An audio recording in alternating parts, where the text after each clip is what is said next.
ねえねえ、すみれ。今日はどんな話題について話していくと？今日はね、クリストファー・ノーラン監督の大ヒット映画、オデュッセイヤをめぐる著名な小説家とフェミニスト学者の間で起きた激しい衝突の話題についてよ。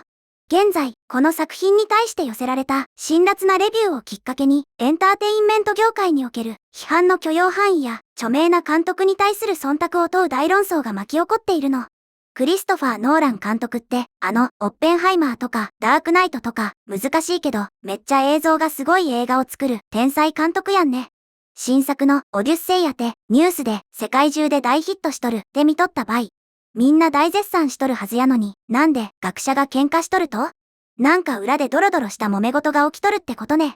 今日はフェミニスト翻訳家によるノーラン作品への容赦ない批判と、それに対するマガ支持者という的外れなレッテル張り。そして、この騒動が浮き彫りにしたハリウッドの権威主義と批判のあり方をめぐる問題点について徹底的に解説していくよ。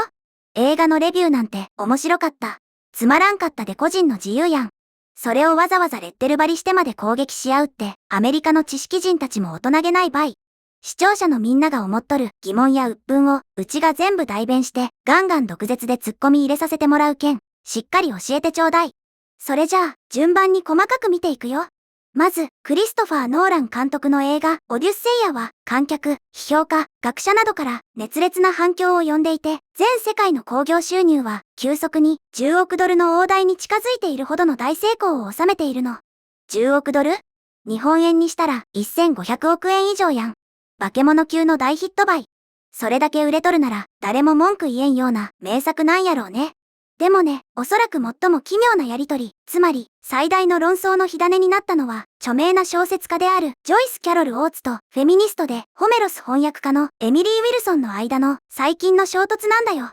小説家と翻訳家のバトルってことやね。どっちがどう喧嘩ふっかけたんと？事の発端は、翻訳家であるエミリー・ウィルソンがクリストファー・ノーランの大ヒット作であるオデュッセイヤを痛烈に批判するレビューを発表したことなの。彼女は他にも様々な批判を述べているんだけど、クリストファー・ノーラン監督の映画化作品は大げささと表面性に欠けると指摘したんだよ。大げささと表面性に欠ける。つまり映像はすごいかもしれんけど、中身が薄っぺらくて見かけ倒しだぞって言いたいわけやね。さらに彼女は映画の脚本や登場人物の描写を厳しく批判した上で、この脚本のどの部分でも自分が書いたとしたら恥ずかしいとまで述べているの。自分が書いたとしたら恥ずかしい。うわぁ、学者さんらしくない、めちゃくちゃストレートで強烈なダメ出しばい。天下のクリストファー・ノーラン監督に向かって、お前の脚本恥ずかしいぞって、なかなか言えることやないね。読者がエミリー・ウィルソンの意見に賛同するかどうかは別として、この批評は紛れもなく映画そのものに対する批判であったの。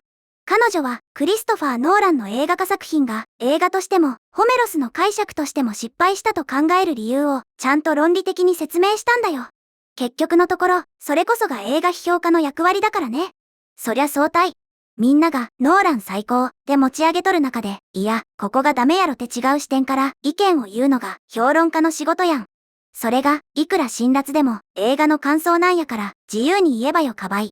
それで、そのレビューに対して、もう一人の小説家のジョイス・キャロル・オーツは、どう絡んできたんと？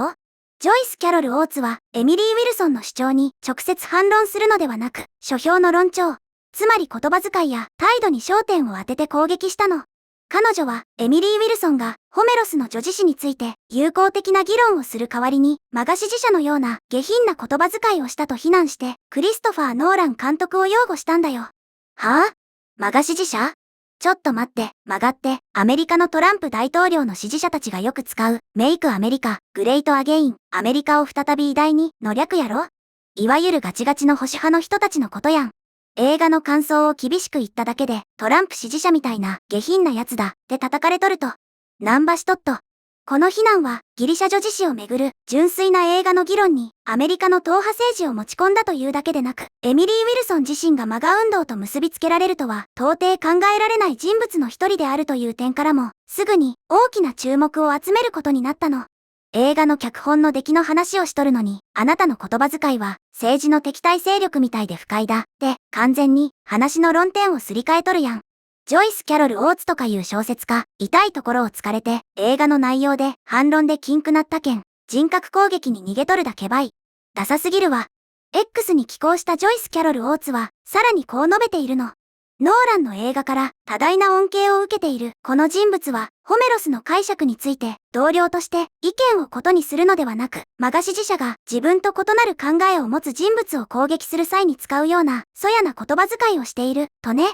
ちょっと待って。ノーランの映画から多大な恩恵を受けているってどういうことなん？エミリー・ウィルソンはただの翻訳家なんやろ？クリストファー・ノーラン監督から裏でお金でももらっとったと？実はね、2017年に出版されたエミリー・ウィルソンのフェミニスト版オデュッセイヤはベストセラーになったんだけど、その映画の制作中にクリストファー・ノーラン監督から公に称賛されていたという過去があるの。なるほど。ノーラン監督がわざわざあんたの本を褒めて宣伝してやったのに、なんで恩をあざで返すような酷評をするんや。失礼やろって言いたいわけやね。うわぁ、気持ち悪。ハリウッドのお互い褒め合いましょうねっていう気持ち悪い同調圧力の極みばい。監督が本を褒めたからって映画がつまらんかったらつまらんっていうのが誠実な学者ってもんやろ。ジョイス・キャロル・オーツはさらに続けてこう述べているの。翻訳者という立場にある者はテキストに忠実であり、テキストに奉仕する立場にあるのだから、彼女自身と同じように誠意を持って行動している他の人々に対して、もう少し思慮深く敬意を払うべきではないだろうかってね。敬意を払うべきではないだろうかって完全にマウント取って説教しとるやん。要するに、天下のノーラン様に向かって、そんな汚い言葉で批判するな。もっとお行儀よくしろって言いたいんやね。映画の議論から完全に逃げとるばい。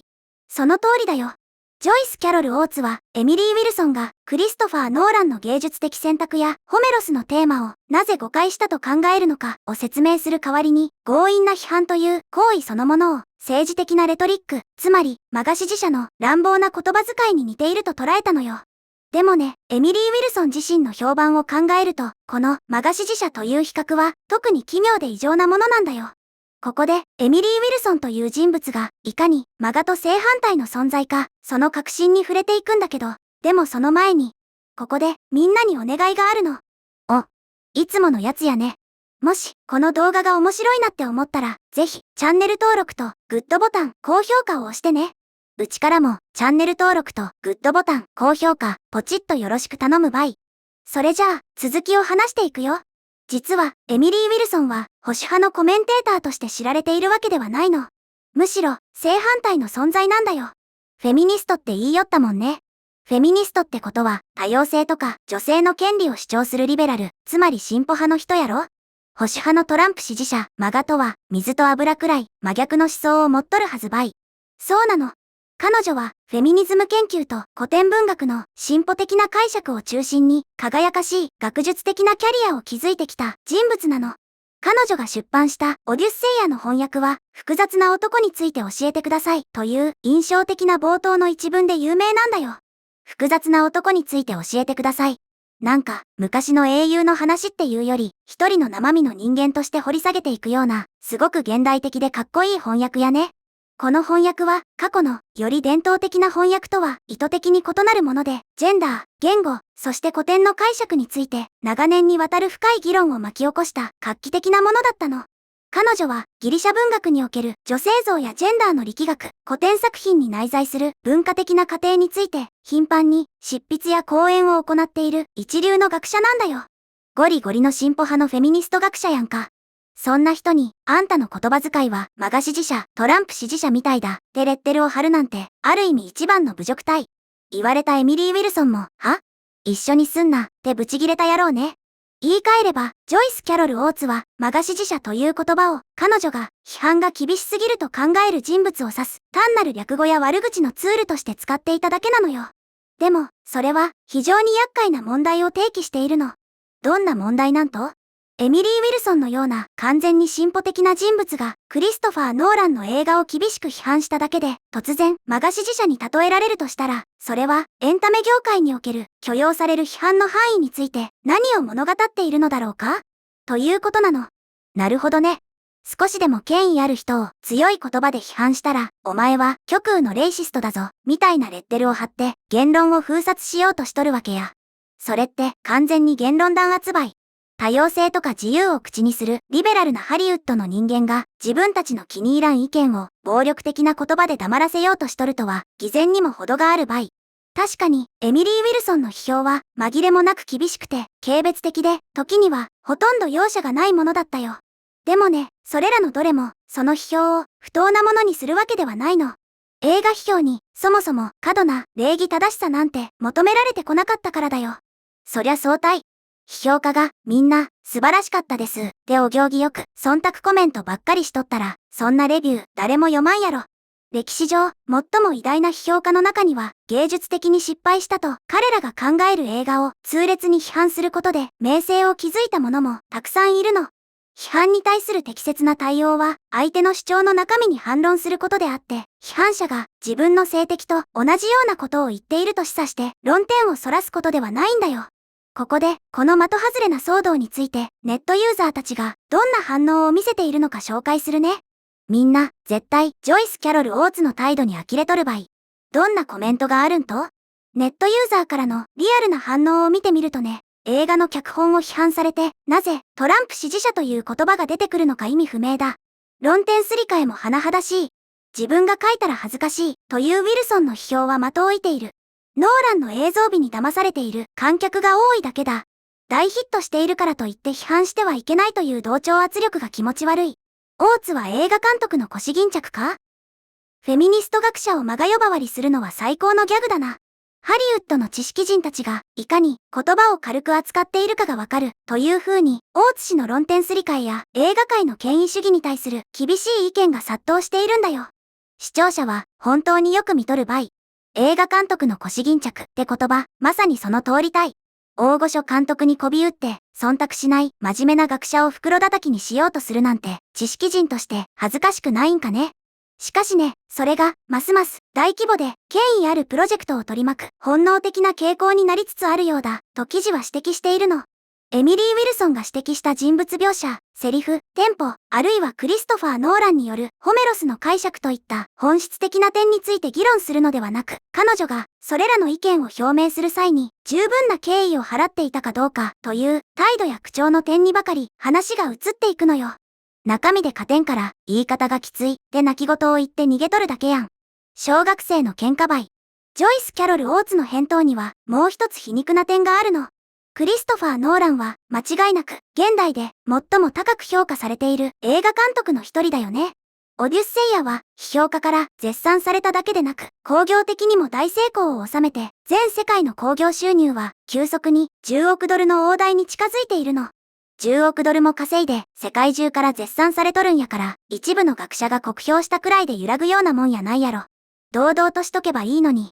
その大成功にもかかわらず、世界有数のホメロス研究者の一人が、この映画を気に入らなかったという事実そのものに、一部の支持者は、著しく不快感を示しているようなの。エミリー・ウィルソンの書評が、ここまで物議を醸したのは、彼女が異例の意見を述べたからではなく、その意見を、お行儀よく和らげることを堅くなに拒否したからなんだよ。みんなが絶賛しとるんやから、あんたも空気を読んでちょっとは褒めろや、っていう同調圧力を、ウィルソンさんが完全無視してぶった切った件。大津さんみたいな熱狂的な信者が顔を真っ赤にして怒っとるわけやね。ジョイス・キャロル・オーツは、それを芸術的なアイデアの通常の交換の一部として扱うのではなく、エミリー・ウィルソンのレトリックが明らかに軽蔑的な意味合いで意図された政治運動、マガのレトリックに似ていると効果的に示唆して、彼女の意見を無効化しようとしたの。この出来事は、エンターテインメント業界で、ますます一般的になっているパターンを、本当に如実に示しているんだよ。権威ある大作映画には誰も文句を言ってはいけない。もし言うなら、ヘコヘコしながら申し訳なさそうに言えってことたいね。そんなの、健全なエンタメ業界や半ばい。権威あるプロジェクトは大胆な芸術的成果として称賛されることが多い一方で、それに対する批評は、節度を保ち、敬意を払い、謙虚な姿勢で行われることが期待されてしまっているの。批判があまりにも辛辣になると、議論はしばしば批判の内容から批判者の人格、動機、あるいは口調へと移ってしまう。まさに今回ここで起こったのはそういうことなのよ。本当に胸くそ悪い構造ばい。映画を作った側は好き勝手に表現の自由を謳歌するくせに、それを見る側には表現の自由を認めんってどんだけ傲慢なんと。エミリー・ウィルソンはクリストファー・ノーラン監督のオデュッセイアについて一切妥協のない批評を寄せた。読者は彼女の言葉すべてに賛同しても完全に否定してもあるいはその中間を取っても構わないの。でも、彼らが決して受け入れる必要のないものは、率直な批判が単に率直であるという理由だけで、疑わしいものになってしまうという危険な考え方なんだよ。そりゃ相対。率直な意見こそが一番価値のある感想やん。